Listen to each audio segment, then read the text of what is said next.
Welcome to Community Conversations and production of LMC Media. I'm Maura. I'm joined by Westchester County Executive George Latimer to discuss getting the COVID-19 vaccine in Westchester, and particularly in Larchmont and Mamaroneck. County Executive, thanks for joining us. We're hearing lots of frustration, confusion, and questions. So what can you tell us? Well, Maura, and thanks for this opportunity to share some of the facts. As we're speaking today, we happen to be taping this on Thursday, January 14th. Facts change. So if you're actually watching this at some other date, things have changed and you have to be prepared for this. The most important thing to keep in mind is the rollout of this vaccine is something that has not been done in 100 years in our society. So it is expected that there's going to be bumps along the road. And while those bumps are frustrating, the demand for people who want the vaccine is there. We have to deal with the fact that we do not have a national program to roll this out. Each state now has to do their own program. And if you'd ask me what I think should have been done, I think there should have been a national program, but it didn't come out that way. So you have a friend in Connecticut, you have a sister in the West Coast, you have a kid who lives someplace else in the country, and they're saying, oh, Dad, in Colorado this, or oh, Mom, in Florida that. There's going to be comparisons being made, but you start with the first reality, which is it's not a nationwide program now. Each state has devised their own strategy. The state is the operative decision maker. It's not the town of Mamaroneck. It's not the villages of Mamaroneck or Larchmont. It's not the county government. It's not the legislators of all those bodies. So the state executive branch, governor, and his immediate folks are setting the rules for the vaccine distribution. And that's not unusual. If you followed, as I know you have, because you reported on this, the whole COVID crisis, beginning with the original establishment of a containment zone in New Rochelle, the shutdown of the society, the opening of it, phase 1, phase 2, phase 3 back in the spring, the decisions to not open amusement parks and movie theaters, and then gyms and all of those decisions up through the zones and all of that have all been made through the authority of the state and the governor making those decisions. So it's really no different now as we deal with the rollout of the vaccines. So my job as county executive and the job of other levels of government is to try to implement the decisions that are being made by Albany. They have set up a system, and I'm going to try to walk through it as quickly as I can. So the next most important thing to understand is that New York State, as of this point, is receiving 300,000 doses of vaccine each week. And that is far and away below what we need to satisfy the demand in New York. And I suspect this is true in other states as well, but I only know New York. There's 19 million people in New York. And if all we were to get was 300,000 doses a week, it would take us well over a year, 60, 65 weeks, to vaccinate every man, woman, and child in New York State. And so the biggest problem we have right now is we have a low supply and we have a very high demand. And the very high demand means you are, if you're watching this, you're 76 years old, or you're 62 years old with a compromised immune system, or you're 42 years old and you worry about your mom and dad's health, and you want to make sure they get that vaccine as soon as possible. But the supply from the federal government down to the state is not sufficient to ensure that everybody can get it as fast as they want it. So what happens when you have greater demand and less supply? You have a backlog. And that's what you're experiencing. This is Thursday when we're doing this taping. The rolls opened up on Monday for people who are 75 and older, and then it was changed on Tuesday to broaden it for 65 and older. The original rollout of the vaccine that happened prior to this week was targeted to specific groups that have specific jobs. So if you were a healthcare worker, if you were an EMS person, if you were in a nursing home or nursing home staff, you received the vaccine prior to this Monday. As of Monday, when they opened up the criteria, it became more broad, but it's not everybody yet. It started out being seniors 75 and older, and then a day later it was broadened to being 65 and older, so I finally make the cut. And those folks who have compromised health issues. It's not every health issue. If you have diabetes, you're more likely to suffer from COVID. If you have hypertension, you're more likely to suffer from COVID. If you have plantar fasciitis in your foot, that is not considered, the connective disease that gets you the priority for COVID. And the obvious logical reason is we have a limited number of vaccines, so we want to get it to the people that are most vulnerable or most necessary for the society. So right now, the first responders can get it. If you're police, fire, EMS person, you're eligible to get the vaccine right now. If you do what I did for a living before I went into government, I was a national director of sales of a company. I had nationwide clients. I lived here and I traveled the country. It's an important job. It compensated me, but it was not an essential job to the society. So I would have to wait with a career like that, where other people who were in a more public contact role would go first. Bus drivers are going to go ahead of me because you don't want bus drivers to come down with COVID and they can't drive the buses. And that goes through a number of different other areas. As we're speaking today, the question of how you get the vaccine is basically pivoted around the state creating a system where there is a website and you make access to that website. And when you are on that website, you then answer questions that will determine that you are qualified under the current set of circumstances. So yes. So is your first step that you have to register? You have to register and you must go through the state computer system. They will not authorize a vaccine given to a person in any other fashion other than you go through the state system. You cannot walk up to a place that's got vaccine and say, hey, you got any vaccines left over? I like to be next in line. This is not a first come, first serve structure. It's based on the state's creation of certain priority categories. And right if you're 75, will you still have priority over somebody who's 65? 65, it's not that kind of internal. If you pass the threshold of 65 now, it was 75, now it's 65. If you're 65 or older, you're entitled to get the shot. And if you're 75, you're just as entitled as if you were 73 or 81. And so then before you go further, how do you register? If you go on our website, westchestergov.com, we prominently give you the address that you can click on from the health website of the state of New York, and that will get you into the form that you have to fill out. And like any form that you fill out, it involves you go through this page, you go to the next page, and so forth. When you complete that form, which includes making an appointment for the vaccine, then you get to print out a receipt that gives you a number, and that's what you're going to show when you go to get your vaccine, to show that, yes, you're in the system, and yes, you're entitled to get the vaccine. Now, that system, as you can imagine, because of the demand, gets overtaxed. I believe it's, we use the word crash. Doesn't mean it was destroyed. It just means it stopped functioning. It has stopped functioning a couple of times this week so far because the demand was so great. It is back up and operative as we're speaking today. And, the demand might cause it to have the same problem in the future, but you have to be persistent.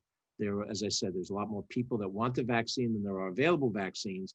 And then everybody's got a unique issue and they don't know how to register that. And so it takes time for people to go through the form, complete it, and get their commitment for the vaccine. Now, I know I'm giving you a long narrative, but I'm trying to lay out the basics so the questions can come off the basics. So you go online. The first a bit of information that you provide is the obvious statistical data, where you live, your address, means of contact, telephone, and so forth, your date of birth, so they can establish if you're age compatible.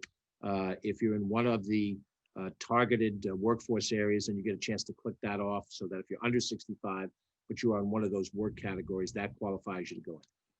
Once you go in, you will have an opportunity to identify sites near you. And they have radiuses. So you click on 10-mile radius if you want to be within 10 miles of Larchmont and Mamaroneck. If you click on 50 miles, they're going to give you sites in the city, in the Bronx, and Queens, and in Long Island, because Long Island is within 50 miles of Larchmont. So you have to make sure you put that geographic thing tied into where you live, or if you work in the city, you can get a shot in the city in theory. There's no reason not to because it's a statewide system. But you have to show that radius around where your address is so that you'll find out what the sites are. Then there's a drop-down page. I'm explaining this very generically, in which you will see, and you'll scroll, all the different sites where you can get a vaccine. The problem we've had in the first couple of days is that you can't make an appointment at a location unless that location has a committed supply of vaccine. If they do, you click on that location, and then the available dates will come up for an appointment. Now, many times the appointment is not tomorrow or next week. That's what happens when the demand is so high. You find that you have to wait a month, 2 months in some cases. But you click on the nearest location that you want at the most available date and time. Assuming you can do that, you now have made a reservation for your first inoculation. And let me mention that whether you're getting the Pfizer or the Moderna vaccine or any other future ones, it's a 2-shot process. You get an initial shot, and then you get a booster shot a few weeks later that helps activate the benefit of the first shot. You can't take one shot, walk away, and think you're covered, because you are not properly covered. You're covered when you And get shots. are you booked for the second when you get the first? I'm not sure. I'm not sure if it happens automatically or if it happens after you take the first shot. I think it happens after you take the first shot, because if for any reason you don't take the first shot on the date you say you will, and it changes, then your second shot has to be 3 weeks after that or 4 weeks after that. So it may be something that is booked at the time you get your first shot. We haven't gotten to anybody's second shot yet. We haven't reached that three-week period fully yet. So the system you just described assumes a level of digital competence and availability. What about for those who aren't? And I will tell you, there are some places with phone numbers and nobody answers. Right.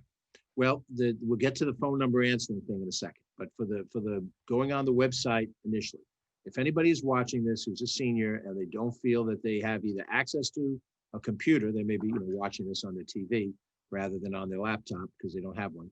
The smart thing to do is reach out to a neighbor or a relative who can walk you through the process. I think the most standard thing is mom is 88 and she calls her daughter or son who is younger, 60s, 50s, whatever, and they're computer savvy, and they say, Ma, I'll get you registered. And they walk mom through all the different steps and connect it so mom gets the appointment. Now, if you don't have any individuals nearby that you can count on, Right. We have informed the different local senior centers. So in this case, the Stephanie Harts and the Kathy Flynn's at the Larchmont Mamaroneck Senior Center, VFW, call there, and hopefully they'll be able to get you some assistance, a volunteer person to be able to help walk you through the computer situation. And it's also, by the way, a function too of your eyesight. I mean, I go online and, my eyesight's starting to fail a little bit, and the typing is never big enough for people with impairment. So you may still benefit by having somebody help walk you through the process. But the senior centers can help. The senior centers can help. Reach out to them and they'll find somebody, I'm sure, that they can assign to you who will call you back, and then you'll be able to, to qualify. Now, when you go online, there's a certain number of questions and they're all pretty straightforward, but you may have some question about how to answer a particular question. And most of the time, these forms kick it back to you if you don't answer a particular category. So there's a hotline established by the state, which you can call in. And I think, we'll try to provide you that information. And if in production, you can show that as part of this interview, either at the end or whatever, that might be helpful. But keep in mind that every time you establish a hotline, there's always more calls than there are people with available time to answer your questions. Person calls, it's a 20-minute call, and you need almost an unlimited number of respondents on the end of a hotline in order to handle all the possible questions that you could get. We had the same problem at the state level, and again, I'm at the county level, but having served at the state level previously, the same problem existed with unemployment insurance back in the spring, where the system, quote unquote, crashed, and there was many more problems. They got worked out, but it took time. And the one thing I have to tell people, and I want to hear this because everybody wants the shot to save themselves from COVID. I understand that. I've gone 10 months just like you've gone 10 months trying to worry about getting through this. But we have to be patient given the realities of things. It's the same thing that happens when the lights go off. Power goes off. People want the power back on right away. They shouldn't have to wait 5 days, but they can't expect it to be back on in 2 hours. There's sort of a test of reasonability here. And because the demand is so high, if you call the hotline, it's going to be tough getting through. And let's just call it what it is. So if you can have somebody help you file the form electronically, can help you get over a question or an issue and how do you answer this question, so you can file the form and make the appointment. That we think is essential.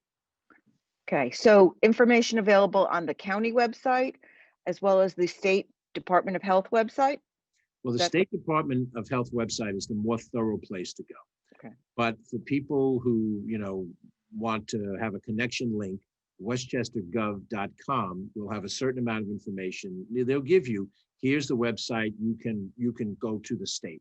If somebody say, how do I know how to find it? Well, it's on the Department of Health website. Well, it could take you 15 minutes to go through the Department of Health website to find the exact right thing, and you may not be sure what it is. So if you have a question, go to westchestergov.com.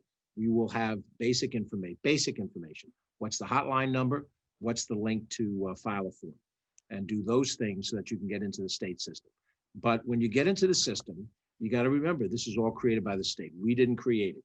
Somebody calls me up, she's yelling at me. How come you had this question? Why did you have this? I didn't make this. I'm just helping you access it so you can get Okay. Our job is to implement what the governor's administration of the program is. We are not the administrator of the program. That's hard to make people understand because they don't really know enough about government to know the county is this, the state is this, that. Want to mention one other thing too, which is I think important in all of this.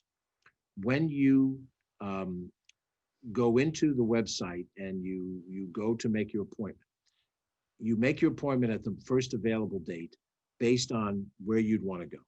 However, if for any reason you can't make that appointment and you have to make a different appointment, you can go back in and make a different appointment. But you got to cancel the first one. The first one has to be canceled so that that slot opens up for somebody else because we have limited amount of time. Once you take the vaccine out of deep freeze, Pfizer is what we're giving out at the county center. Once you take it out of deep freeze, you can't refreeze it. I learned this a long time ago as a stupid husband. You cannot take whatever's in the freezer, take it out, thaw it, and then automatically stick it back in the freezer and refreeze it. It gets through the skull, but it comes through slowly. Same thing applies to the vaccine. So if we have the vaccine out anticipating so many appointments and you cancel, that could wind up being a wasted dosage, and we don't want that. So if you do decide to cancel for any reason, you need to call up, and there's a mechanism. If you have the acceptance form and you have your number, there's a way to go in and cancel your appointment and do that rather than doing that type of goodbye where you just leave and you don't tell anybody. That's not workable for this purpose. Thank you very much, County Executive. I hope you can schedule your shot soon. This has been a production of LMC Media. I'm Maura Carlin. This is Nancy Seligson, Mamaroneck Town Supervisor, with some information about vaccinations for the coronavirus. We're all very pleased that vaccinations are becoming available and on the horizon for all of us. Certainly some people are eligible now and others are going to have to wait, and we're going to have to be patient because we don't have enough of the vaccine to vaccinate everyone, even all of those people who are eligible now. But we have some help in the town of Mamaroneck. The Senior Center is available to help seniors register for the vaccine. It is something that you have to do online, or you call the New York State Vaccination Hotline. But in order to do it online, of course, you need to have access to a computer and you have to be able to use the computer. And for some seniors, we know that's not so easy. So if you need help, please call the Mamaroneck Larchmont Senior Center, and the number is 834-8840. Speak with Kathy or Stephanie, and they can help you register for the vaccine. And I think this will be very helpful to some seniors. Also know that there is a big scam alert for people who are trying to sell access to the vaccine or promising vaccine to people. Please be aware that if someone calls you on the phone or comes to your door and makes an offer to you that they can get you the vaccine, and they want your social security number or your credit card information or payment for a vaccine, that is a scam. The vaccine is free. People will not be charged for it, and only those people who are eligible for it at this time are going to be able to get it. So please be aware of that and help others know that as well, especially your senior friends, that there is a scam going around and we want people to be safe from that as well. Even though the vaccine is becoming available, we need to continue to do our part in maintaining our coronavirus protocols. Please remember and be vigilant in wearing your face mask, refraining from social gatherings, washing your hands often, and keeping social distance. We need to keep ourselves and our loved ones and our community members safe as much as we can, as well as we can, from the coronavirus. So please continue to do all of those things as we wait the time for everyone to get vaccinated. And I hope that everyone can get a vaccine as soon as possible. Thank you.